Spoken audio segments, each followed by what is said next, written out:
My name is Linda Chekanow. I'm from here in Sparta. And I would also like to ask the commissioners to take into account whatever they can in order to keep emergency medical care here in the county.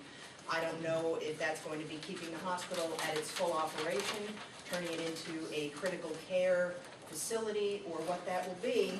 The thing that I'm most concerned about is how the hospital got to this point where they're now 2 weeks away from closing their doors, and we're only just hearing about it. We don't need another New River Behavioral Health on our hands. It's my understanding that there were 2 entities that were in charge of oversight at the hospital, the first being the hospital board itself, and the second being an organization called QRH, which is Quantum Health Resources, which was contracted at a rate of almost $400,000 a year to provide day-to-day guidance and operations to the hospital. I would like to recommend to this Board of Commissioners that you ask both the hospital board and the QRH board for the minutes from their last 2 years' worth of meetings, because this situation did not pop up overnight.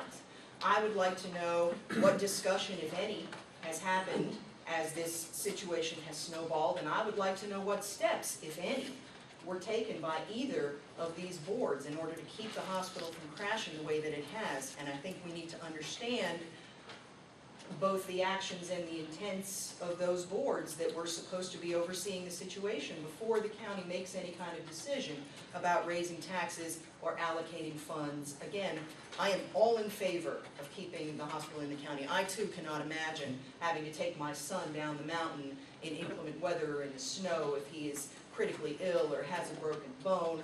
My husband's father visited us 2 years ago at Christmas and had a heart attack in the emergency room of the Alleghany Hospital, and they saved his life.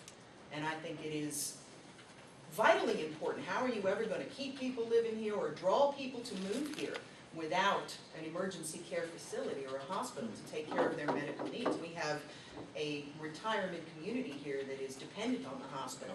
So again, I think it is incumbent upon the commissioners to ask for the records of these 2 governing bodies and find out how we got into this situation, and without just throwing money at the problem, because if that's the solution, we're going to be in this situation again in 2 years. I would like to know what kind of situation we can all work with and come up with in order to ensure the continued working of the hospital and to make sure that we don't fall into this situation again. Thank you. Anyone else?